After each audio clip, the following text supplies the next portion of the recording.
বিদ্রোহী গোষ্ঠী এইচটিএস এর প্রধান আবু মোহাম্মদ আল জোলানি ২ দশক আগেও ছিলেন আল কায়েদার যোদ্ধা।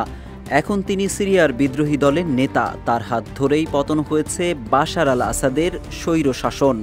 বাশার আল আসাদকে উৎখাত করার পর সময় নিয়ে ভেবে চিনতে বিজয়ী বার্তা দিয়েছেন এই নেতা। ৯ ডিসেম্বর সোমবার মার্কিন গণমাধ্যম CNN এর প্রতিবেদনে তুলে ধরা হয়েছে আল গোলানির বিজয় বার্তা। বিশ্লেষকদের মতে তার এই বার্তাতেই লুকিয়ে আছে অন্যদের জন্য গুরুত্বপূর্ণ বার্তা। এদিকে ঘটা করে কোনো মঞ্চে, টেলিভিশন স্টেশনে কিংবা প্রাসাদে বক্তব্য রাখেননি হায়াত তাহরির আল শামের নেতা।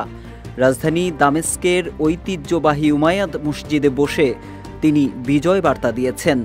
যারা আল গোলানিকে শক্তিশালী করে তুলেছেন তাদের কথাই এই বার্তায় উল্লেখ করেন তিনি। ঝটিকা অভিযান চালিয়ে তার সংগঠন হায়াত তাহরির আল শামের যোদ্ধারা কিভাবে বাশার আল আসাদকে উৎখাত করল সে বিষয়ে বিস্তারিত বলেন তিনি। পাশাপাশি অন্যদের দিয়েছেন সুনির্দিষ্ট বার্তা। Double million offer, Walton fridge কিনে পেতে পারেন ২০ লক্ষ টাকা, রয়েছে কোটি কোটি টাকার নিশ্চিত উপহার। বার্তায় আবু মোহাম্মদ আল জোলানি বলেন, ভাইরা আমার যারা দীর্ঘদিন কারাবন্দী ছিলেন, অনেক দুর্ভোগ দুর্দশার মধ্যে দিয়ে গেছেন, তাদের আত্মত্যাগের বিনিময়ে এই বিজয় এসেছে। আল জোলানি নিজে সংখ্যাগরিষ্ঠ সুন্নি সম্প্রদায়ের সদস্য, অন্যদিকে বাশার আল আসাদ ছিলেন আলাওয়াত সম্প্রদায়ের। দেশটিতে খ্রিস্টান, দ্রুজ, শিয়া, ইসমাইলি সহ আরও অনেক ধর্মাবলম্বী আছেন। বিশ্লেষকদের মতে বিজয় বার্তার মাধ্যমে দেশটিতে ধর্ম পরিচয় সূত্রে বিভাজন দূর করার ইঙ্গিত দিয়েছেন আল জোলানি। আবু মোহাম্মদ আল জোলানি তার বক্তব্যে বার্তা দিয়েছেন যুক্তরাষ্ট্র ইসরায়েলকেও, যে দেশ দুটি জঙ্গি সংগঠনের নেতা হিসেবে জোলানিকে ধরিয়ে দেওয়ার জন্য $1 কোটি পুরস্কার ঘোষণা করেছিল।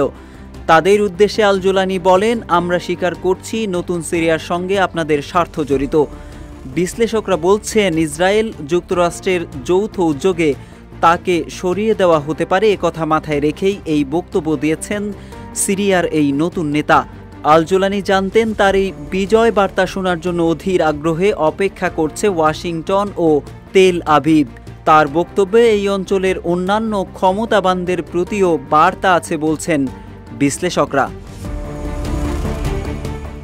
এদিকে হায়াত তাহরির আল শামের নেতা জোলানি তার বক্তব্যে ইরানের প্রতি কড়া বার্তা দিয়ে বলেন, এই বিজয়ে এই অঞ্চলের ইতিহাসে এক নতুন অধ্যায়ের সূচনা করেছে। এই অঞ্চলের ইতিহাস ছিল অনেক বিপদের ঘটনা উৎস, যা আজ সিরিয়া থেকে বিতাড়িত হয়েছে।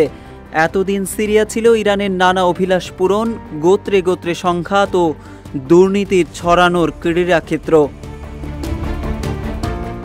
ধারণা করা হচ্ছে সিরিয়ার স্বার্থ সংশ্লিষ্ট বিষয়ে তেহরানের নাক গলানো আর বরদাস্ত করবেন না আল গোলানি, বিষয়টি এখন নিশ্চিত।